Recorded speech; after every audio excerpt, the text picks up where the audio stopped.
औज़ुबिल्लाहि मिनश्शैतानिर्रजीम बिस्मिल्लाहिर्रहमानिर्रहीम अस्सलामु अलैकुम वरहमतुल्लाहि वबरकातुहू। लाखों करोड़ों दरूद व सलाम हज़रत मोहम्मद मुस्तफ़ा सल्लल्लाहु अलैहि वसल्लम पर और आपकी आल पर।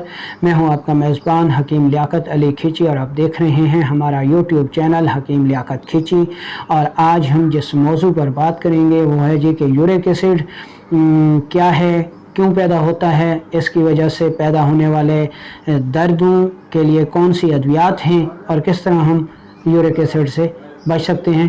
तो अपने टॉपिक की तरफ बढ़ने से पहले आपसे गुजारिश है कि अगर आपने हमारा ये चैनल सब्सक्राइब नहीं किया तो जल्दी से इसे सब्सक्राइब कर दें और साथ लगे घंटी के बटन को भी दबा दें ताकि तिब सेहत के मौजू पर हर नई आने वाली वीडियो आपको सबसे पहले मिलती रहे। दोस्तों, यूरिक एसिड एक किस्म का तेज़ाबी मादा है जो हमारी लहमियाती ग़िज़ाओं के हज़म होने के बाद बतौर फुज़ला पैदा होता है और ये हालत सेहत में इंसानी जिस्म से अखराज पाता रहता है।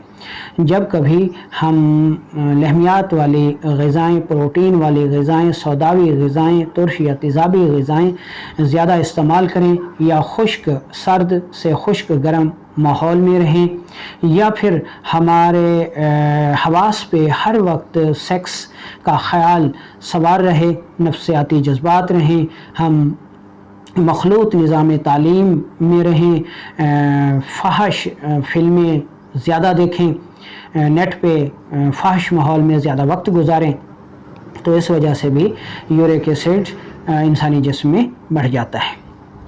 अब हम देखते हैं कि इससे अलामात क्या पैदा होती हैं। इसकी वाज़ेह मिसाल तो ये है कि अगर लैब टेस्ट कराया जाए तो उसमें यूरिक एसिड बढ़ा हुआ नज़र आता है।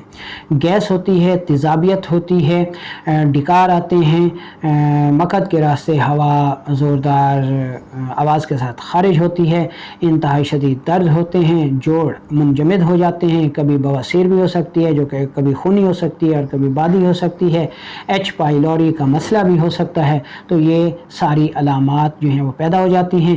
पेशाब मिकदार में कम हो जाता है, रंगत में सुर्खी माइल हो जाता है।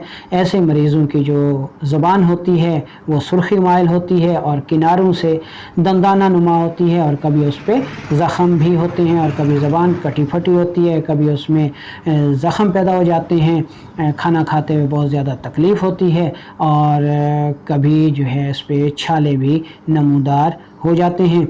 ये इसकी अलामात और असबाब हो गए। अगर आप ऐसे मरीज़ की नब्ज़ देखेंगे तो जब आप उस पर हाथ रखेंगे तो आपकी उंगलियां ऊपर ऊपर ही नब्ज़ को महसूस करेंगी, नब्ज़ हरकत में तेज़ होगी और कवाम में पतली होगी, ठीक है, ठोकर लगाने वाली होगी।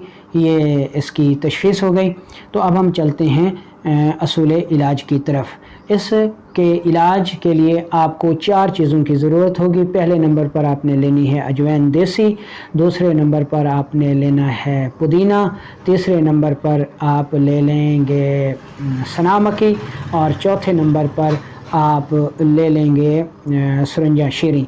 बल्कि इस पर 5वीं चीज़ भी ऐड कर लें, सुंड आपने ले लेनी है। 5 चीज़ें, तो ये कुल 5 चीज़ें हो जाएंगी।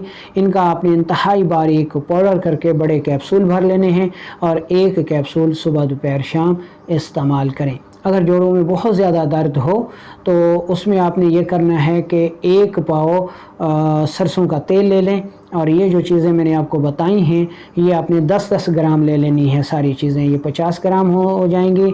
1 पाव तेल हो जाएगा सरसों का। तेल में ये चीज़ें डाल के अच्छी तरह जला लें और ये तेल महफूज कर लें। ये चीज़ें भी तेल में पड़ी रहें, निकालें नहीं।